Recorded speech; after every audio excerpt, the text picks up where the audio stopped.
Lihat itu simplicity ya, simple, gampang kok. Islam tidak sesulit yang kita bayangkan ya. Begitu ditangani kan, rumit-rumit orang, jawabannya sederhana dan mengena. Antara means and ends itu harus antara sarana dengan tujuan itu harus paralel. Jadi tidak boleh kita mencapai tujuan yang baik dengan sarana yang buruk. Itu nggak bisa. Itu. Lalu apa gunanya kita punya ilmu, tapi kalau ilmu itu tidak ada manfaatnya bagi orang? Itu apa? Katanya khairun nasi anfa'uhum linnas. Ya kan, nggak ada gunanya, nggak ada manfaat. Jadi AI, kamu punya agama nggak? AI, kamu pernah jatuh cinta nggak? Apa jawabannya? Tidak ada. Tidak, nggak ada emosinya.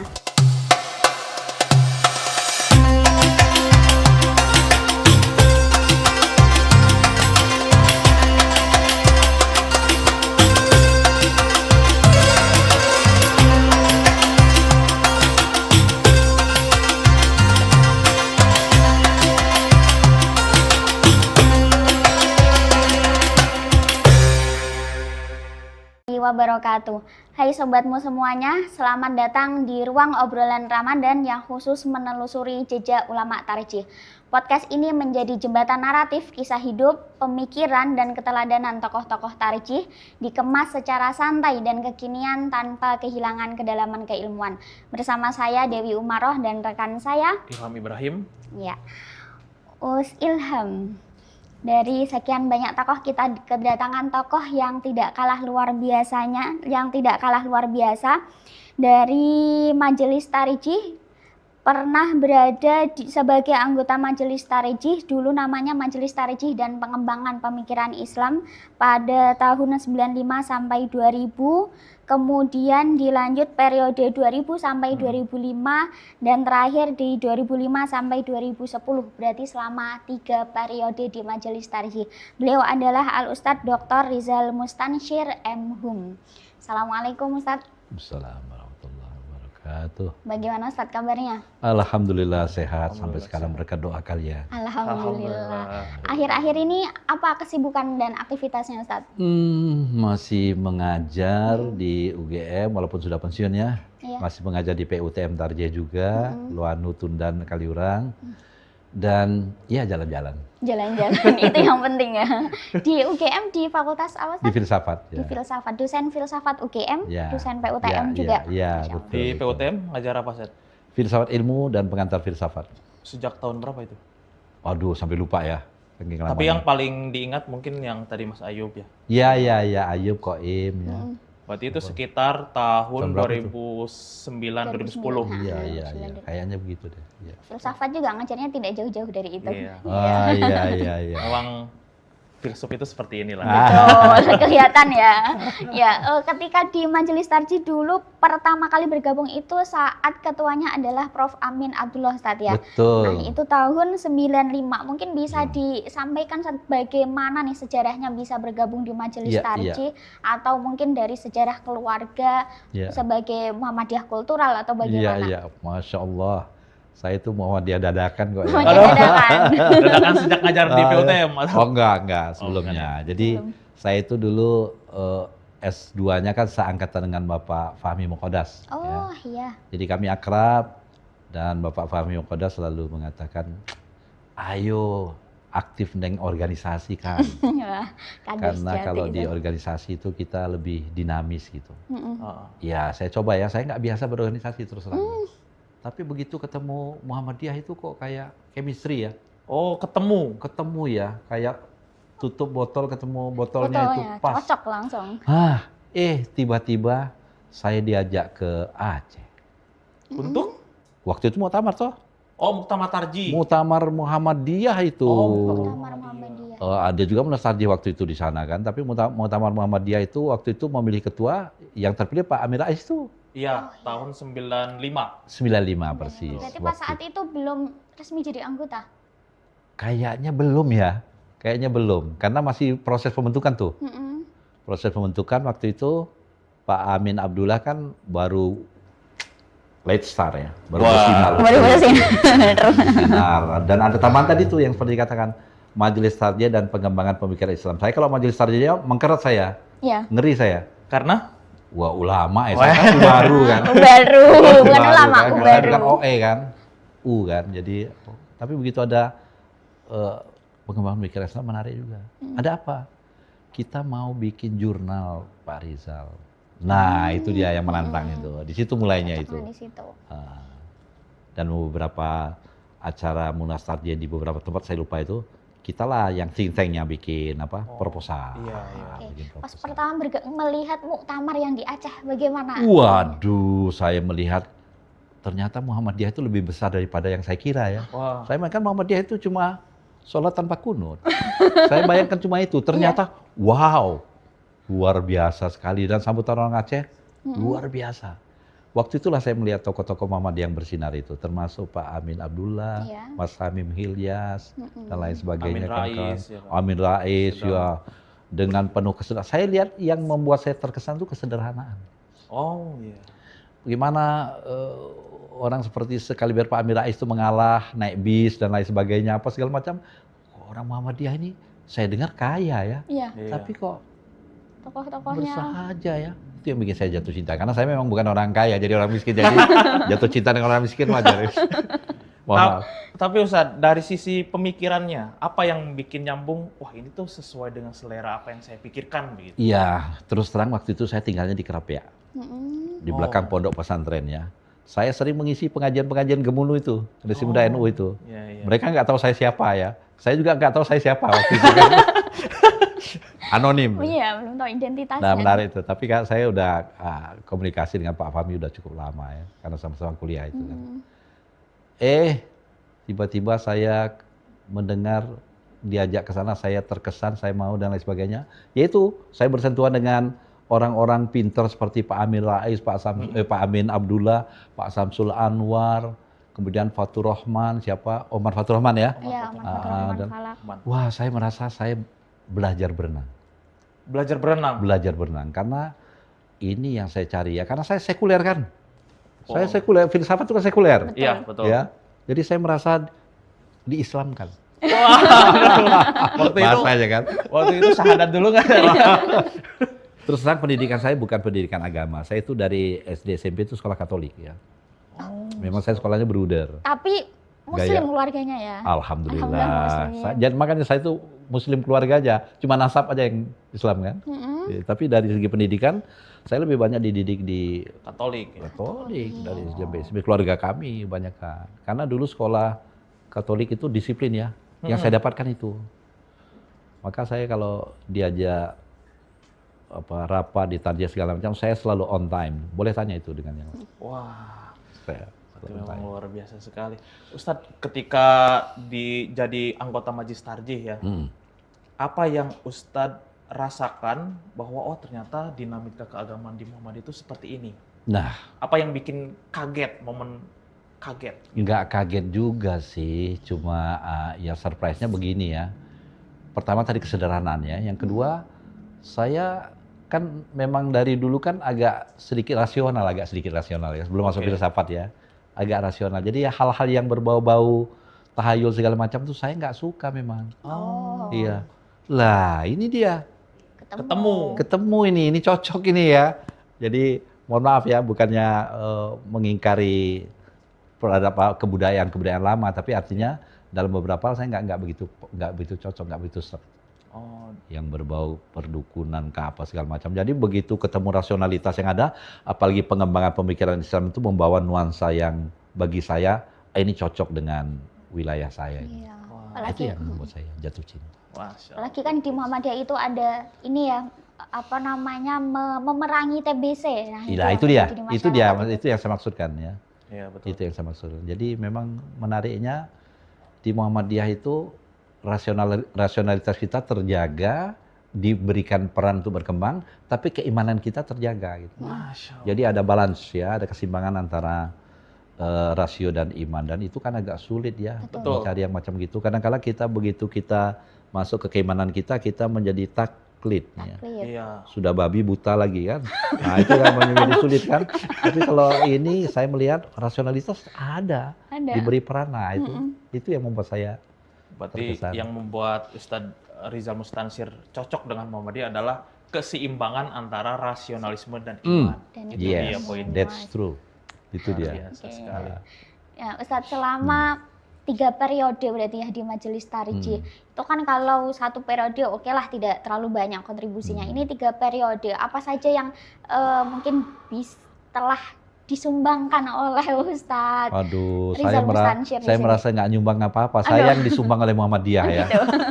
Pertama, ya saya memang sambil mengajar juga kadang-kala di Muhammadiyah itu di UMY ya. Yang kedua, waktu itu saya ingat betul itu beberapa rekan itu Prof. Samsul dan lain sebagainya, kita harus bikin jurnal nih. Karena kita belum pernah jurnal. Kita punya Suara Muhammadiyah.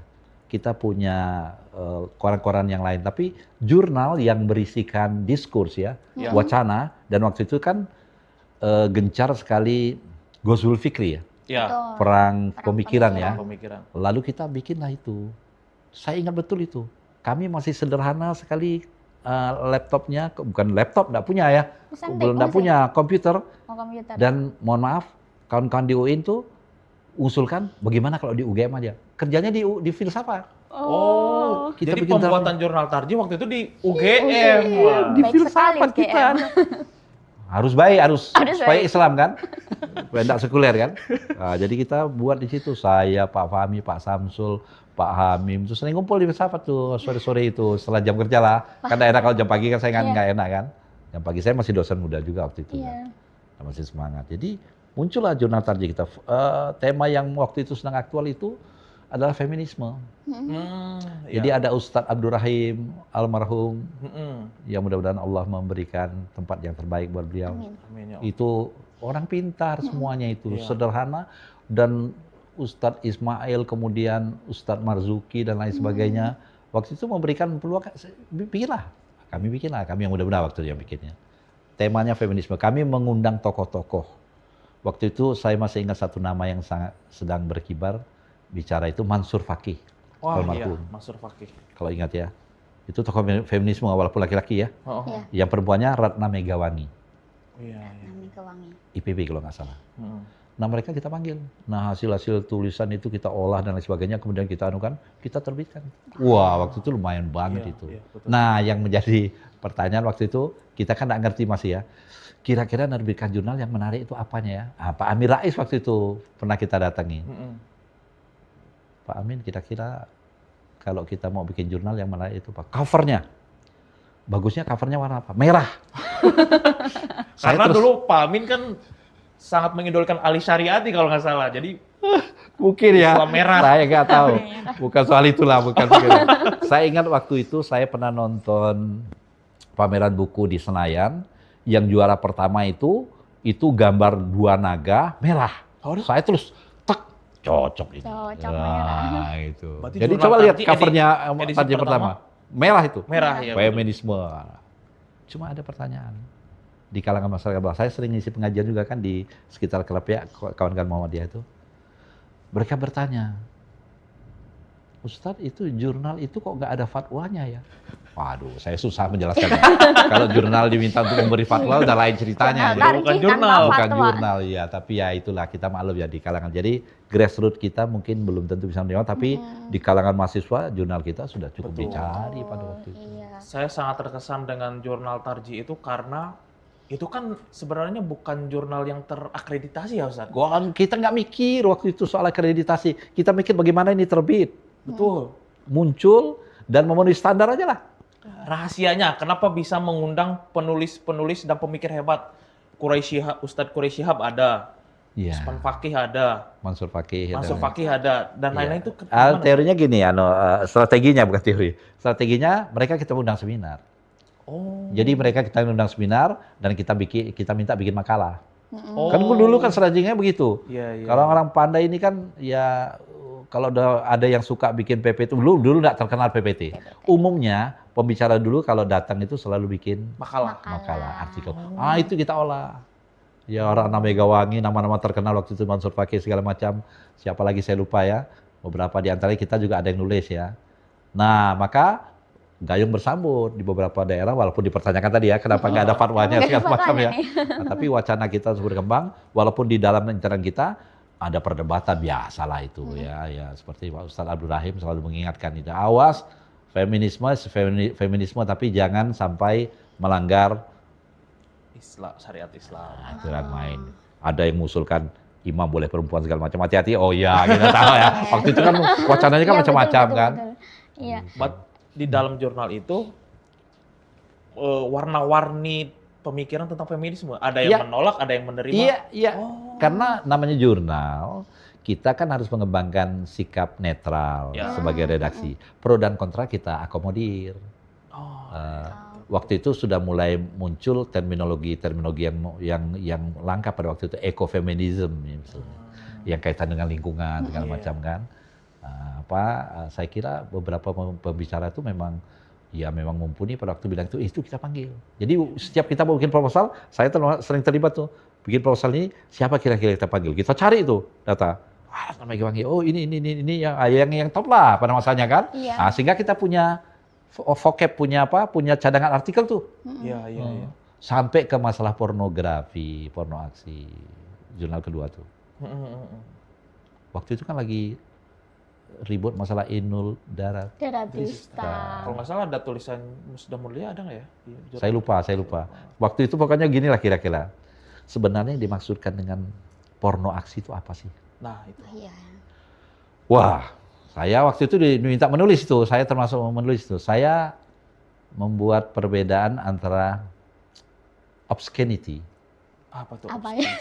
Obscenity mungkin dalam bahasa kita ya agak cabul gitu ya. Iya. Oke. Dengan erotisism, erotis. Erotis. Erotis itu kalau orang seni itu dia joget agak seru dikit, itu erotis. Oh. Tapi kalau dia meniru gerakan-gerakan seperti, ya mohon maaf ya, gerakan orang yang nggak benar itu sudah masuk obscenity. Oh. Nah, jadi waktu itu saya membuat tolak ukur perbedaan itu disambut, kita bikin nih, tema berikutnya tentang pornografi, termasuk putrinya Pak Azhar Basir yang di psikologi itu ya, siapa itu? Bu Evi. Ya, menulis juga. Terus lama-lama saya sudah ketinggalan sudah ditinggal oleh kapal karena saya sibuk lanjut studi waktu itu kan. Tapi artinya pengawalan garda depan avant-garde jurnal Tarji itu ya waktu itu. Iya. Insya Allah. Iya. Jurnal Tarji sekarang juga insya Allah Masih ada kah? masih ada. Saya aja sampai nggak tahu kan. Politik segala macam masukan dulu pertama feminisme dengan pornografi itu. Edisi terbaru itu nanti tentang hisab dan ulil amri. Wow. Ya, pokoknya bagus lah itu. Ya salingan aja yang meletakkannya siapa dulu. Orangnya ini. Dari ruang filsafat di UGM ya. Anwar kok Masya ya. Allah. Ada Pak Amin. Oke. Masya Allah. Dari jurnal pertama, Ustadz tadi kan sudah disampaikan ya, jurnal pertama kemudian lanjut ke jurnal kedua. Padahal itu kan baru pertama nih ada di Tarji. Tadi mungkin disepil sedikit ya bagaimana respon masyarakat. Tadi ada yang bilang lah kok nggak ada fatwanya gitu, atau ada respon-respon lain nggak usah. Karena ini kan ciri khas dari pengembangan pemikiran Islam ya di Tarji. Ya memang karena di kalangan kita itu semakin lama intelektualitas itu semakin meningkat, mereka malah banyak yang bertanya mana lagi terbitan ini, karena mereka ingin menjadikan itu rujukan di dalam penulisan skripsi, tesis, disertasi. Iya. Saya sering ditanya itu di UGM itu beberapa kawan itu. Waktu saya tunjukkan feminisme dengan pornografi, mana lagi yang lain? Ya carilah, saya bilang kan, langganan lah, ya kan, artinya mereka concern ya bahwa jurnal ini bisa dijadikan rujukan untuk skripsi ilmiah, skripsi tulisan ilmiah dan lain sebagainya. Kalau yang grassroots itu kita bisa maklum lah ya, tapi tidak terlalu, setelah itu tidak terlalu berkumandang, biasalah itu kan. Kalau nggak salah tahun 2000-an itu jurnal Tarji nerbitin tentang hermeneutika. Ngeri kan? Dulu itu kan sedang pertentangan sekali. Saya pernah dipanggil di salah satu, tidak saya sebutkan ya, di satu tempat untuk pengajian tentang hermeneutika. Saya kan dosen hermeneutik di UGM itu. Belum apa-apaan, udah haram, udah dikafirkan. Padahal saya belum selesai. Tapi saya nggak marah, saya maklum lah. Kalau orang begitu ya kadang-kala one dimensional man ya, orang berpikir satu dimensi itu kan kadang-kala begitu ya. Saya hargai, tapi saya baru mau bilang begini. Hermeneutik itu sebenarnya ya tentu berbeda dengan tafsir, tentu berbeda. Cuma saya ingin mengatakan hermeneutik itu metodologi, alat, instrumen. Kalau kita membaca teks, kalau kita tahu mana yang absurd, mana yang bukan dan lain sebagainya, kemudian bagaimana kita memahami pemikiran seorang tokoh, Verstehen dan lain sebagainya, itu hermeneutik sebenarnya. Tidak ada sesuatu yang terkait dengan itu. Dan saya hanya ingin mengatakan hermeneutika itu kalau di dalam kita itu di dalam teks filsafat dan budaya, cuma orang melihat sejarahnya itu muncul dari Bible dan lain sebagainya. Saya pun maklum, tidak pula saya marah, cuma saya ketawa aja kan. Kalau orang belum baca sejarah kan mereka nggak paham. Kan? Kalau Pak Amin Abdullah malah mengatakan begini, begitu Al-Quran ditafsirkan itu sudah masuk wilayah hermeneutik. Nah, iya sudah ditafsirkan. Sudah ditafsirkan Ya, kalau Pak Amin. Iya, benar ya Allah. Ya itu misalnya contohnya. Oke, jadi selama tadi Ustadz ya, selama 3 periode ini tantangan yang terberat yang Ustadz alami di Majelis Tarjih apa? Tantangan yang terberat ya. Kok saya merasa karena itu dipikul bersama kok kayaknya nggak ada yang berat ya, nggak ada yang berat ya. Memang ada sementara waktu itu gap antara generasi muda dengan generasi yang agak senior. Nah, itu biasa juga. Biasa. Saya kan waktu itu senior enggak, junior juga enggak ya, masuk aja sih. Dan memang ada beberapa tema yang mengundang perdebatan sengit di antara kita, termasuk feminisme, termasuk hermeneutik tadi itu, dan lain sebagainya. Ada yang menolak segala macam. Tapi itu biasa juga, karena memang orang Muhammadiyah ini berdebat kan ada argumentasinya. Iya. Wah, buka dalil sana lah, tapi kalau ada argumentasinya nganu, oke, enggak masalah juga. Setelah itu baik-baik aja. Betul, Jadi enggak masalah juga. Jadi artinya ada problem, tapi solusinya ada. Selama itu ada argumentasi. Makanya saya bilang saya tabi dengan Ustadz Abdul Rahim ya, sering memberikan kritik dia. Dia khawatir tergelincir segala macam, tapi tetap relnya Ustadz Fahmi apalagi ya, dengan memberikan bimbingan. Artinya mereka ini on the track lah. Dalam bahasa kita amar ma'ruf nahi mungkarnya sudah tidak usah diragukan lah. Jadi kita kalau berdebat tuh ya kembali kepada jaluran. Ustadz Rizal Mustansir ketika berdialog lah dengan bapak-bapak tarjih, dengan para senior juga, pernah terbersih kayak, wah kok majelis tarjih seperti ini? Artinya dalam artian, kok mereka kaku? Atau bagaimana justru melihatnya Jauh sebelum lebih itu cair ya. begitu? Jauh sebelum itu ya. Saya kan pengagumnya Pak Air Farudin ya. Wah, iya. Jauh waktu mahasiswa ya. Kemudian dengan tanya jawabnya segala macam, yang saya lihat itu simplicity ya, simple, gampang kok Islam tidak sesulit yang kita bayangkan ya. Begitu di tangan kan, rumit-rumit orang, jawabannya sederhana dan mengena. Kemudian berikutnya kan almarhum Ustadz Ahmad Azhar Basir. Ya. Nah, kebetulan beliau itu kan di filsafat, dosen saya juga, dosen S2 kita. Jadi kalau saya ada apa-apa, saya sering bertanya dengan beliau. Jadi sebelum saya masuk ke tarjih pun sudah ada chemistry ya. Saya kan Pak Azhar Basir kan di filsafat. Nah, di situ saya berkenalan lah dengan berbagai macam program-program, dengan berbagai macam tulisan dan lain sebagainya. Sehingga menurut saya apa ya? Berarti penyesuaiannya itu nggak terlalu. Nggak kaget saya. Sehingga ketika saya diminta, ayo Pak Rizal masuk aja, biasa aja. Ada Pak Ahmad Haris Zubair juga dan lain sebagainya. Kawan kita ada Pak Jandra segala macam. Kayaknya cair-cair aja kami. Kalau sudah masalah fatwa itu ada bidangnya. Kalau sudah masalah-masalah yang terkait dengan astronomi itu apa namanya? Falak. Ada Pak Oman, ada Pak Susina. Tapi kita begitu kita ngobrol dalam konteks yang biasa aja tuh. Nggak mengerikan seperti yang diduga orang. Dulu saya juga ngeri tuh. Bayangkan, wih ini orang ada Pak Asmuni. Begitu Pak Asmuni bicara tentang Al-Bayani, Burhani, Irfani. Kok enak sekali. Itu cocok sekali. Jadi nyambung. Nggak ada yang sulit. Bagi saya ya. Nggak tahu yang lainnya. Bagi saya nggak ada kesulitan. Saya mencoba memahami mereka itu dengan kemampuan yang saya miliki. Dan saya belajar lah pokoknya. Saya belajar. Jadi kalau kita mau belajar, saya kira nggak ada masalah. Berarti memang di Majelis Tarjih selain ada perbedaan umur, juga ada perbedaan disiplin kepakaran. Kepakaran macam-macam. Ada ahli fikih, ada ahli apa yang macam-macam. Ahli filsafat, ahli filsafat malah masuk Majelis Tarjih. Malah saya bertanya-tanya itu ya. Apa tepat saya itu masuk di sini ya? Saya itu kan nggak cocok kayaknya orang filsafat orang sini. Pertama saya batin gitu kan. Tapi ketika nyusun proposal segala macam, diskusi segala macam, mereka bisa menerima saya. Yang senior-senior juga, Pak Rahim juga dan lain sebagainya, Ustaz Rahim. Mereka enjoy aja. Nah, kuncinya tadi rasional dengan iman sudah balance. Iya. Kalau kuncinya di situ lebih mudah saya kira. Wah, iya. Nah, itu dah kira-kira. Siapa tokoh, kita berbicara lebih luas lah, tokoh filsafat yang Ustadz Rizal Mustansir sangat idolakan dan kemudian itu tuh secara tidak langsung antum terapkan di lingkungan Majelis Tarjih? Ya, tapi saya ralat dulu ya, idola itu dalam bahasa Yunani itu artinya berhala ya. Oh iya, yang paling Berat ngomong sama ini ya, ini filsafat nih. yang paling mempengaruhi. Iya, iya. Kalau dulu saya kan sejak S1 itu kan memang menulis filsafat barat ya. Tokoh yang saya tulis tuh Wittgenstein ya. Saya baru Mungkin dengar pernah itu. dengar ya. Judul bukunya Traktatus Logika Perspektus tentang logika. Jadi memang saya tuh terdidik secara rasional ya, dengan logik itu, tentang keilmuan. Kemudian dia periode kedua dia bikin buku Philosophical Investigation ya. Itu buku tentang language game, tentang aturan main. Sehingga bahasa gaul itu saya pelajari dulu. Kenapa ada bahasa gaul begini-begini? Ternyata kebenaran itu tidak satu, kebenaran itu ada pada komunitas. Oh, Ya, itu namanya multiformity. Kalau sekarang terkenal dengan istilah pluralisme dan lain sebagainya.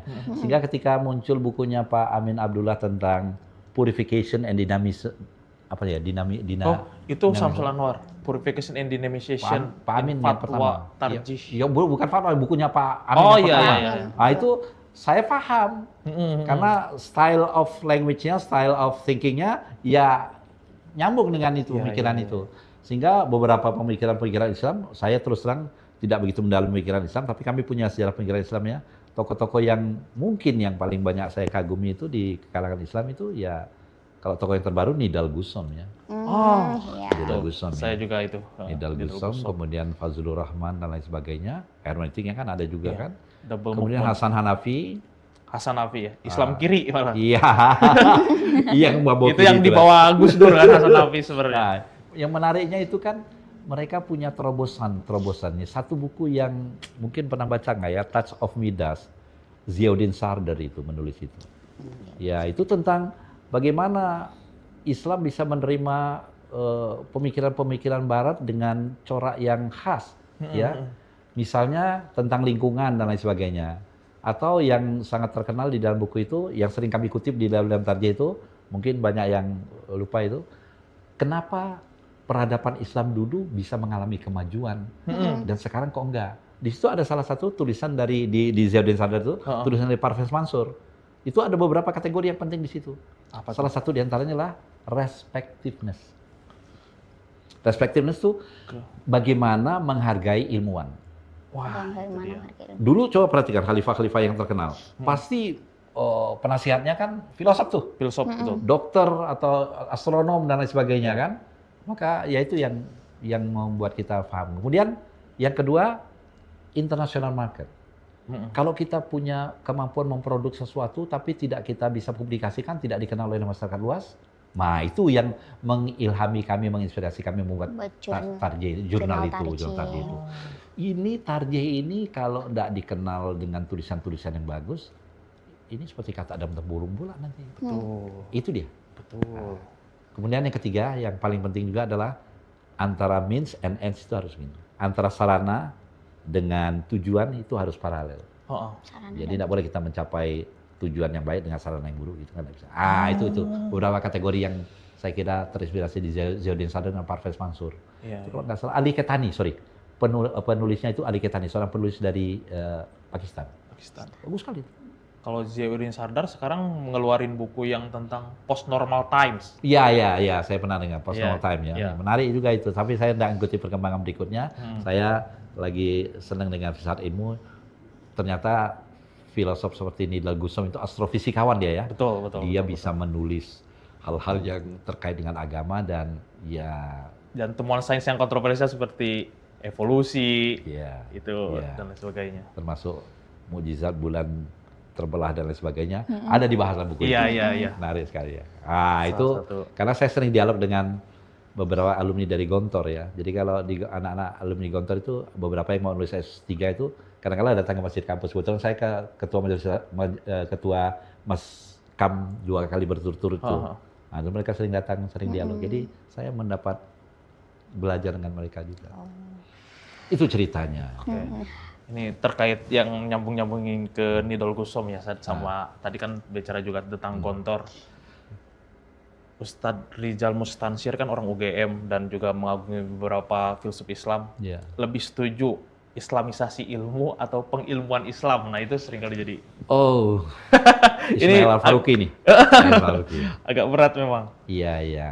Sebenarnya islamisasi ilmu itu menurut saya ya, itu adalah satu cara kita mencoba meletakkan bargaining position ya. Iya. Tapi saya melihat ada semacam minderworthy high di situ. Ya kita agak minder dengan kemajuan Barat yang menggelegar itu, sehingga kita perlu mengislamkan. Kalau menurut saya, apakah ilmu itu bebas nilai atau tidak, pertanyaan yang paling penting. Kalau ilmu bebas nilai atau tidak, saya menjawab ilmu itu tidak pernah bebas nilai. Iya. Jadi kalau kita orang Islam misalnya belajar ilmu Barat sekalipun dan lain sebagainya, ketika kita bersentuhan dengan itu, tentu kita mencari mana yang paling chemistry dengan kita kan. Iya. Kalau nggak chemistry misalnya kita belajar ilmu lalu membuat kita menjadi arogan. Iya. Ada satu buku baru yang judulnya Arrogant the Ape Man ya. Manusia itu termasuk hewan yang paling sombong dan lain sebagainya karena sekuler. Jadi kalau ada pertanyaan tentang Islamisasi dan Islam ilmu, saya ingin mengatakan begitu. Sebenarnya tidak ada problem yang sangat serius di situ kalau kita keimanannya kuat. Betul. Tapi begitu kita goncang, goyah dan lain sebagainya, ketika belajar tuh kita terkagum-kagum dengan buku Barat tuh. Betul. Apa segala macam. Seolah-olah apa istilahnya Homo Deus ya. Homo Deus, ya. Sapiens. Nah, ya itu menjadi Tuhan-Tuhan baru kan begitu kan? Iya, yang iya. ditulis oleh Yuval Noah Harari. Iya. Terlepas dia orang Yahudi ya, saya baca semua itu karena menurut saya itu memberikan inspirasi pada kita bahwa kita harus hati-hati di dalam menggunakan data. Iya. Kita ini kebanyakan hanya bernostalgia tentang zaman dulu. Betul. Tapi data yang terbaru kita tidak miliki, tidak kuasai. Itu yang membuat kita kadang-kala. Iya, betul. Jadi Berarti memang ilmu ilmu jelas itu tidak netral ya? Tidak netral. Bagaimana ilmu bisa netral? Lalu apa gunanya kita punya ilmu tapi kalau ilmu itu tidak ada manfaatnya bagi orang? Itu apa? Katanya khairun nasi anfa'uhum linnas. Ya kan? Tidak ada gunanya kan, tidak ada manfaat. Jadi sejauh itu. Nah, Ustaz, saya juga sebenarnya pembaca Yuval Noah Harari juga. Oh, iya? Hampir semua bukunya sudah saya baca. Tapi sebagai seorang Muslim ya, saya kayak langsung, loh kayak gini. Jadi kayak agak terguncang. Nah, kayak gimana caranya biar kita sebagai Muslim itu pembaca kritis, tapi iman kita juga nyaman begitu. Iya. Pertama, ini hermeneutik nih. Teknik hermeneutik nih. Pernah baca Bernstein ya, salah satu nasihat dari Bernstein, kalau kamu membaca satu teks, kamu berupaya untuk menemukan absurdity in the text. Wah. Ada nggak absurdity in the text dalam teks itu? Iya. Dan biasanya ada. Apa itu? Ketidakkonsistenan penulis di dalam menulis itu. Kalau ini tidak cocok dengan paragraf ini, kita akan mengatakan bahwa dia penulis yang sedang mengalami kegamangan. Absurditas. Yang kedua baru kita mencoba memahami zaman kapan dia ditulis. Maka katakanlah kita mau baca buku-buku zaman dulu ya, buku-buku lama misalnya. Kita tarik ke dalam dimensi kekinian kita, nyambung nggak itu? Itu namanya kan lingkaran hermeneutical circle. Kalau tidak cocok dengan zaman kita dan selalu kita dialogkan dengan zaman kita, maka buku itu akan bermanfaat. Tapi kalau tidak ada dialog antara buku itu dengan kita, sebenarnya kita ya cuma membaca tapi nggak paham. Iya. Banyak orang membaca tapi nggak paham. Itu dia. Pentingnya di situ itu. Itu hermeneutik tuh. Itu hermeneutik. Ternyata. Tapi itu 1 semester nanti pelajarannya kan. Panjang ceritanya. Bikin episode lain di podcastnya. Ada. Lagi? Oke, ya. Terakhir Ustaz, Ya. Sebagai tim yang menginisiasi jurnal Tarjih ya, dan sekarang jurnal Tarjih juga berusaha untuk dihidupkan kembali karena mengalami masa vakum ya. Oh iya. Nah, minta pesannya Ustaz untuk para rekan-rekan nih yang mau Tarjih. Saya bisa mengatakan bahwa jurnal itu adalah wadah bagi kita untuk menggembleng menjadi kawah candra di muka pemikiran kita.